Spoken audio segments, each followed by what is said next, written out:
So, I just wanted to address something that I've been getting asked quite often. How do you use the Goetia? This video is really going to be going into talking about exactly how not to use the Goetia, okay? And you know, in these videos, I drop a few gems. So, you know, I'll be dropping a few gems in this and, you know, giving you guys a little bit of knowledge. When it comes to using the Goetia, literally, the thing that I do personally, I don't get any candles. I don't do this big evocation, things of that sort, even though the results are pretty fucking awesome. We do these huge evocations with all the candles surrounding, doing the circles when you want to get the actual full physical manifestation of the spirit, when you want visual and you want that confirmation. Now, that shit is fucking awesome. But for myself, personally, I just prefer to just take the simple sigil, open that sigil, and I'm going to be in direct communication with that spirit. If I'm going to go forward with utilizing, you know, the forming of a pact with that spirit, then I'll take a few days to get to know that spirit, talk with it for a little bit and work with it, and then it'll be probably up to about a week before I decide what I'm wanting from the spirit and if I feel like I'm comfortable with the energy, you know what I mean? So then I would then move forward and make my pact with it. When it comes to making the pact, though, this is where there's a lot of misconception, okay? There's a lot of misunderstanding that I kind of want to clear up. In the Goetia, there's taboo bullshit from the Judeo-Christian branch of dogma, okay? And this is the reason why it's taboo. Because it's the occult and the practices of black magic are such a are such an outcasted and misunderstood, you know, principle of systems. So they literally have put in there that you're supposed to come into this summoning circle, trap the fucking spirit, and demand what you want out of it. Throw your paper, throw your pact to the spirit. Not once have I thrown my pact to the spirit. Not once have I actually used anything to fully fucking, you know, really trap a spirit. I allow the spirits to come through freely so that they can really show and express to me what they are like. I like to, you know, take that time to get to really get a feel for them. If they're trapped, I'm really not going to get a feel for how they are. And I won't get a feel for if they're going to trick me or not. I want the raw fucking experience. I don't want some pussyfied fucking in a box type of experience, because I want to know right then and there, is this spirit gonna really bring me the shit that I'm asking for, or are they just fucking with me? That's why I like to have these real face-to-face talks. I don't need to demand shit from them, because that would be a full-blown contradiction of what it is exactly that I'm trying to establish and accomplish. Telling them, for example, because I'm going to use this excerpt from one of the Grand Grimoires to, you know, when someone is to summon Lucifuge and going through the process of making a pact with him, they say that the person is asking of, you know, finances and trying to find hidden treasure. I'm just giving some fake examples. And Lucifuge's response, this is in fact from this excerpt though, that Lucifuge is to respond that you need to give 50 years of your life to him in order for him to do as he pleases with your vessel, whenever and however he so chooses.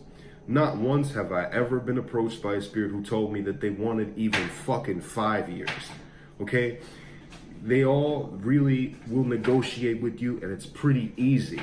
It's really simple negotiation. You gotta haggle them, and they're gonna try to haggle you back. You're going to basically come to a mutual understanding in which the pact will be formed.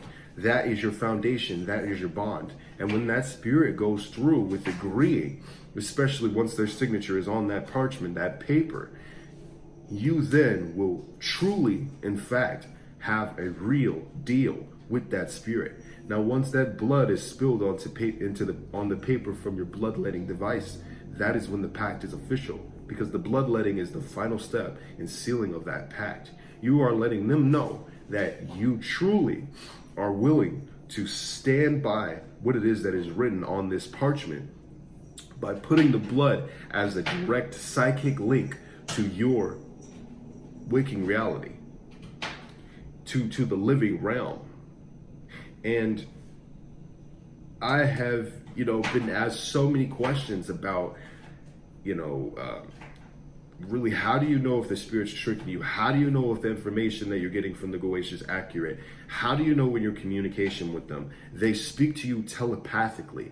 Majority of the spirits that you're going to be speaking to, that are going to be coming from the Goetia, or any spirit for that matter, your most dominant ability is your telepathy, whether you know it or not. Because if you don't have anything else that's open, and the other gateways of communication lie dormant, the one thing that's going to really be overly active in this matter is going to be your mind. They're going to feed you information through your mind, in which you will start to channel this information. You do with this information as you choose. You can make videos about it. You can vlog about it. You can talk about, what it is that you had experience with this spirit. As long as you are truly sure that you are in communication with these spirits, then you will most definitely be okay in these matters, because then you'll feel better about the entire ritual and rituals to come in the future, because then you know that you have that confirmation that you truly are, in fact, in contact with them. Another thing that I like to do when it comes to working with these spirits is kind of going into the matter without knowing about their abilities and their powers, but doing a little bit of research so as to just understand, what they look like, so that you're not tricked into meeting up with some spirit that really isn't the spirit that you think that you're in contact with. So with that, you can go in without having, preconceived notions of what the spirit's abilities are going to be. And you can go in and ask them, what are your abilities? What are your powers? What are your strong suits? What are your weaknesses? And they will, in fact, tell you. They will tell you the truth. It is not rocket science. It's actually a lot more simple than it's made out to be. But when you're reading that book, don't go truly with what the fuck that it's saying.